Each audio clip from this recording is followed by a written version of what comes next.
Hello children, I'd like to read you a story called Oh Boris.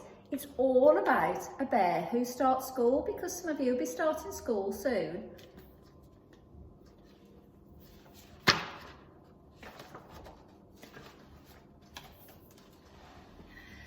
The day that Miss Chuck said there was going to be a new animal in the class, everyone was very excited. When Miss Cluck said that the new animal was a bear, the other animals squealed with delight. Letitia the rabbit wondered if it might be a fluffy pink bear, like the one on her lunchbox. Max the mole wanted a floppy brown bear with velvet paws. And the mice hoped for a bear in Wellingtons and a duffel coat. Fergus the fox thought any teddy bear would be just fine. So when the classroom door opened and Miss Cluck introduced Boris, everyone screamed, for Boris wasn't a teddy bear, he was an enormous, hairy, scary, grizzly bear. Miss Cluck found Boris a seat next to Maxwell. Boris wanted to say hello in his politest voice, but as he sat down there was a very loud crack. It made Maxwell hide his face in his paws. "Oh, Boris," said Miss Cluck, "we'd better find you a bigger chair." Miss Cluck gave Boris a new book and a pencil. He was very proud indeed.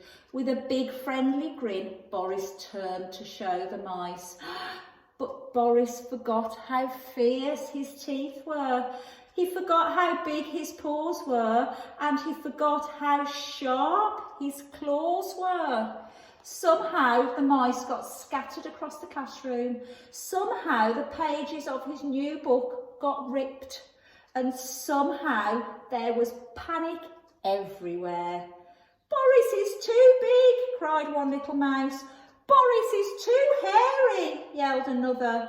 "Boris is too scary," they all squeaked together. "Oh, Boris," said Miss Cluck, "please try and be more careful."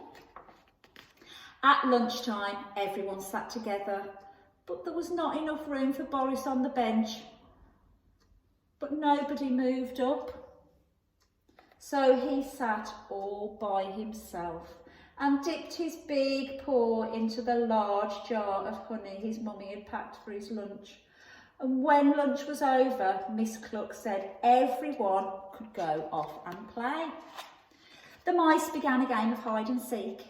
Everyone ran to find a place to hide, but Boris was too big. Can you see? He can't hide behind the tree, so big. So Boris shut his eyes and counted instead. 1, 2, 3, coming to get you, Boris boomed. "Stop, no," they shouted.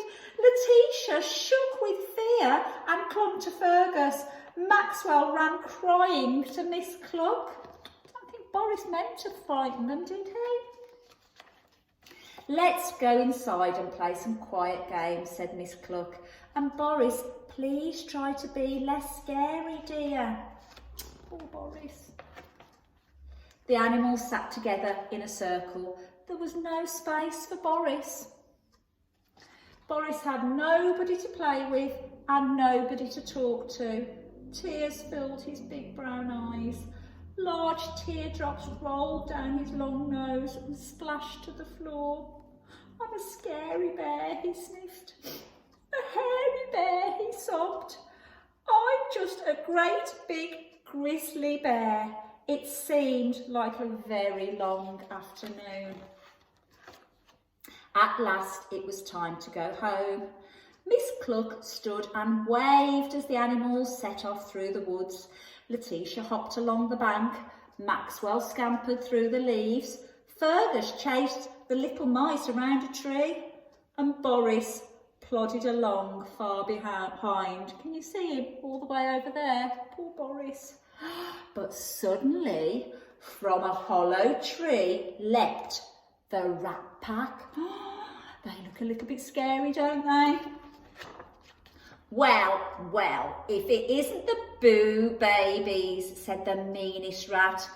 Just look at the scaredy fox and the weedy chicken licking mice. Letitia, Maxwell, Fergus and the mice trembled while the rat pack circled round them. What's going to happen? The rats didn't see Boris plodding along the path. All Boris could see was lots of excitement ahead. He wanted to join the fun. Huffing and puffing, Boris stood up tall to greet the new friends with his biggest, widest bear grin. Can you see? Boris is trying to smile, but remember how scary his teeth look. I think he might look a little bit scary. Yikes, it's a hairy bear. Help, it's a scary bear. Quick, run, it's a hairy, scary, grizzly bear. The rotten rats ran away as fast as their skinny legs could carry them.